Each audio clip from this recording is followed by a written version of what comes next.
월평 123동 만년동 지역구 출신 더불어민주당 손도선 의원입니다. 본 의원이 발의하고 존경하는 14일의 동료 의원께서 찬성하여 주신 지속가능한 고교 무상교육 대책 마련 촉구 건의안에 대하여 제안 설명드리겠습니다.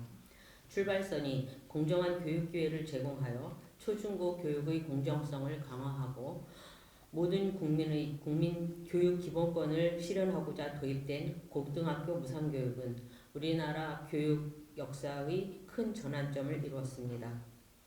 OECD 가입국 가운데 가장 늦게 시행된 우리나라 고교 무상교육은 2019년 2학기 고등학교 3학년부터 시작해 2021학년에는 1학년까지 확대되었습니다. 그로 인해 전국 모든 고등학생 124만 명이 입학금, 수업료, 학교 운영 지원비, 교과용 도서 구입비 명목으로 1인당 연간 평균 160만 원의 혜택을 받으며 학생, 학부모의 교육비 부담을 경감하고 교육 격차에 따른 사회적 격차 해소에 일조하고 있습니다. 그러나 정부는 내년도 고교 무상교육 예산을 지난해 정산분인 52억 6,700만 원 편성했습니다. 액수만 보면 99.4% 감액된 수치로 사실상 고교 무상교육이 전면 시행 4년 만에 중단된 위기에 처해 있습니다. 고교 무상교육의 근거는 2019년 12월 동시에 개정된 초중등교육법과 지방교육재정교부금법입니다. 초중등교육법 제10조의 2는 학부모에게 고교 교육비를 받을 수 없도록 못 박았고 지방교육재정교부금법 제14조 는 무상교육 경비 부담에 관한 특례 규정을 두어 전체 고교 무상교육비 가운데 정부가 47.5%, 지방자치단체가 5%를 부담하며 나머지 47.5%만 17개 시도 교육청이 책임지도록 했습니다.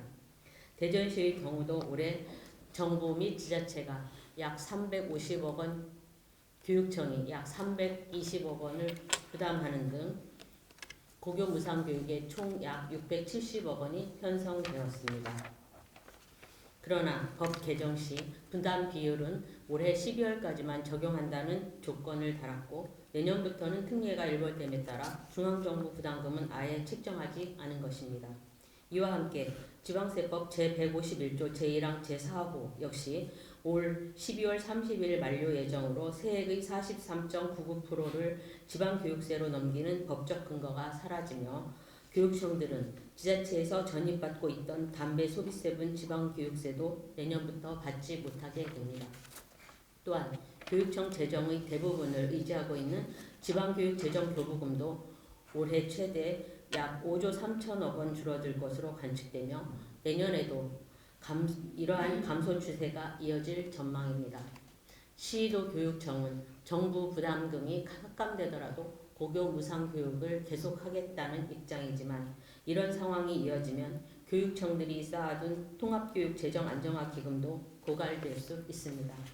이는 지방교육재정의 큰 위기를 초래하고 늘봄학교, 유보통합, 디지털 교과서 등의 프로그램 축소나 교육환경의 질적 저하로 이어질 위험이 큽니다. 지난 11월 6일 지방교육재정교부금법 제14조 특례 규정의 3년 연장 개정안이 국회 교육위를 통과했습니다. 이 개정안이 조속히 법제사법위원회와 본회의를 통과하여 입법 절차를 마무리하는 것이 중요하며 아울러 담배 소비세분 지방교육세의 일몰기한 연장도 함께 추진 개정 완료되어야 합니다. 교육은 단순한 비용이 아닌 사회적 평등과 미래를 위한 투자입니다. 배움의 기회를 줄이는 것은 곧 우리 사회의 발전 가능성을 스스로 제한하는 일입니다. 10년을 계획한다면 나무를 심고 100년을 계획한다면 사람을 길러라라는 백년직대계라는 말처럼 교육은 장기적인 안목을 가지고 재정적 투자가 이루어져야 합니다.